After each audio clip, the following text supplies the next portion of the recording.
So we all know that muzzle brakes usually help with rifles. You see it all in competitions. They usually reduce the felt recoil as it disperses the gases to the side, and with it dispersing to the side, they're theoretically also supposed to help stabilize that. Today we have this Glock 47 done up by Floyd's Custom Shop. As you can see, the ports, I'll draw like the slide back here, kind of mimic a muzzle brake. You see it's both on the left and right. You can actually see through it. So this actually disperses the gas outwards, as normally you see that ports are usually done on the top, but this is on the side, which is supposed to reduce the felt recoil as well as help stabilize it, just like what you see on a rifle's muzzle brake. So we're going to try and see if that works here today with this Pepsi challenge. We actually have a stock 47 here, and we will see how they feel side by side. So we'll start with the stock 47. So I guess what I hand. Don't be an idiot like me and run Magpul mags, because they suck. We're not going to use this mag. Try that again. Okay, feels like a Glock. I've shot a Glock unported for quite a while.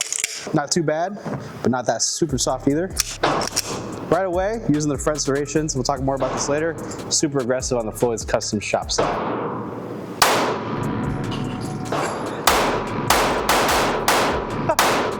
Oh no!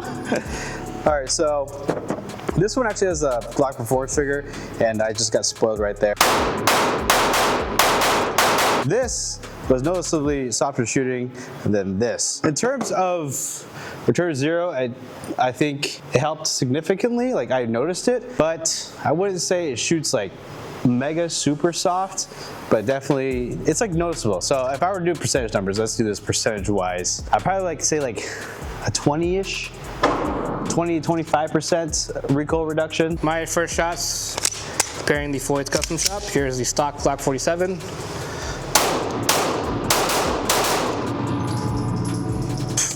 It's a lefty gun. I tried to drop the bag. It's a what? It's a lefty gun. I tried to drop the bag on the other side. That's right. And for the Floyd's Custom Shop here, wow, the serrations feel significantly better. I will say that this is a DLC coated as well for what Dominic got. And I think this is more of a matte finish. It feels a lot better already, right off the bat. Wow.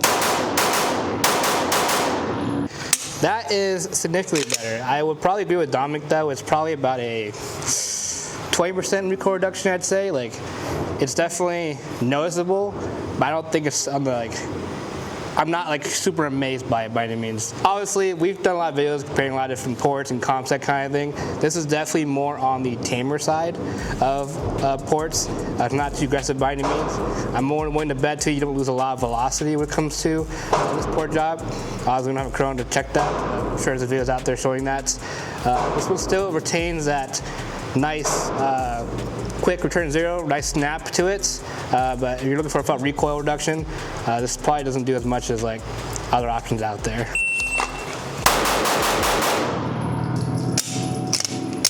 That was clean. 209. Ah! Damn it! Full disclosure, we did reach out to Floyd's Custom Shops for these specific upgrades. I wanted this upgrade package, ports, serrations, and flared magwell. So regardless if they did hook us up for free with this, I would have paid full price for this anyways. The thing about shooting indoors is that you can just breathe in all the cancer. Speaking of our location, you actually notice a change of scenery. We're actually indoors at Crossroads Shooting Sports in Johnston, Iowa. If you got any free time in the area, come check it out. It's a great time. They host competitions. Discount code. Huh? Discount code too. Oh yeah. What's our discount code? To the target, other than these other Charlies I threw, which is completely a skill issue, my red dot was actually really easy to track. Like the entire time I was actually able to see like where my red dot went. Yeah, it's like still like confirmation level 1 predictive shooting, but in terms of like the dot tracking and movement, it was like super easy to follow.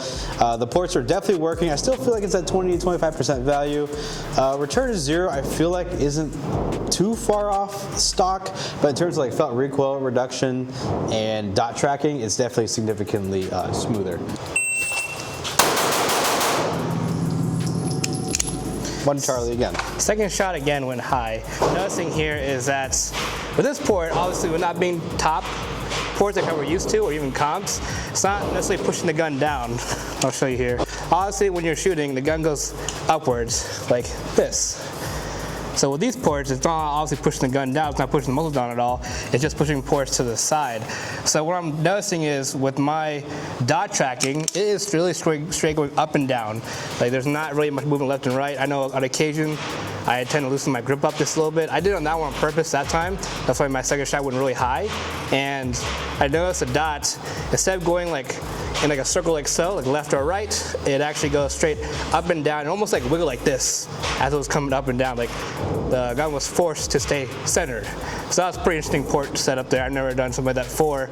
I noticed a lot more, especially with this optic being how large it is. Never left the window still, and I was able to watch that dot go boom, wiggle, come back down right away. I'm actually kind of impressed by that. Yeah, the Echelon one in the past, did it feel the same? It doesn't actually, no. I don't think it feels the same as how it did on the Echelon. We did a video on that as well. We'll link in that description down below or right here somewhere. Check that out. Shameless plug.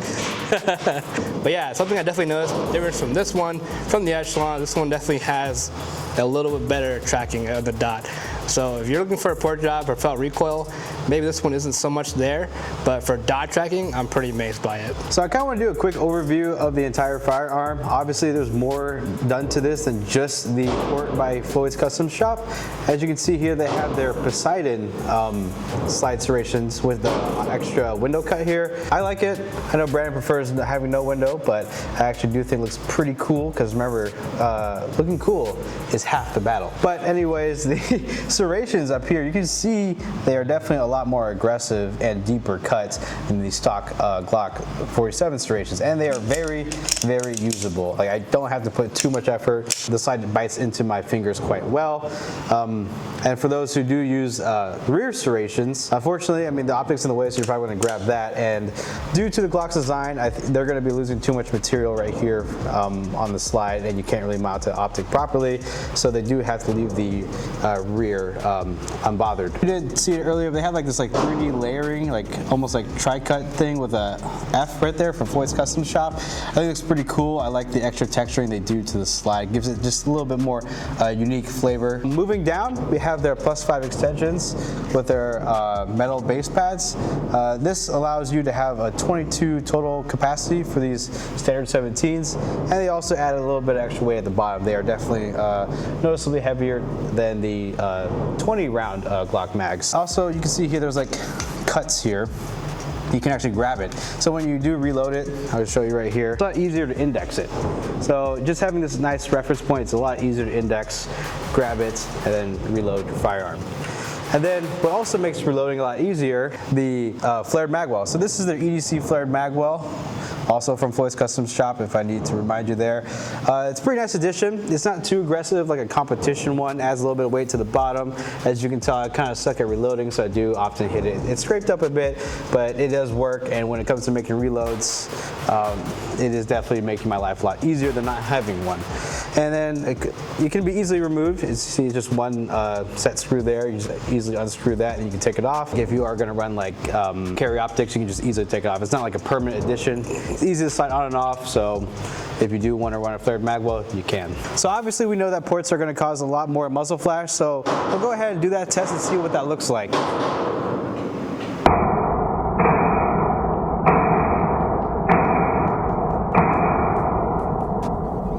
So I'm going to answer this question now. Who is this porting package for?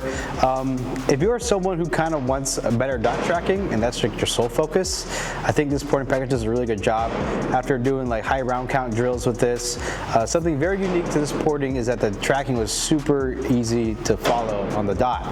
And in terms of felt recoil, I feel like it helps a little bit, but this is probably not the best porting package in terms of just chasing felt recoil reduction purely. But to sum it up, this is definitely the most unique porting package we have ever had. It's kind of odd because we have the Floyd's Custom Shop porting, the same enforcer package on the the Echelon, and it actually reduced the felt recoil by a significant margin on that. For this one, we were actually kind of expecting the same thing, but instead I feel like we got a little bit less of the felt recoil reduction, but a lot more dot stabilization. That's the way to put it.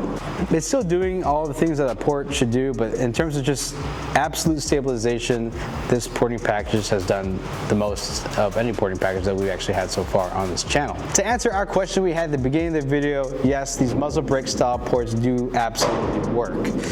If you have any questions about the overall upgrade package that we have here that we didn't answer in the video, leave the comments down below. We'll try to get to those the best we can. But if you found the rest of the video informative and fun, please leave a like, share, and subscribe. And don't forget to hit that hype button, because YouTube algorithm definitely does not like Second Amendment type of videos. So they are always on the verge of sending us to the shadow realm. So please, I'm begging for your mercy, hit that hype button and help us out. And with that, we'll see you guys next week.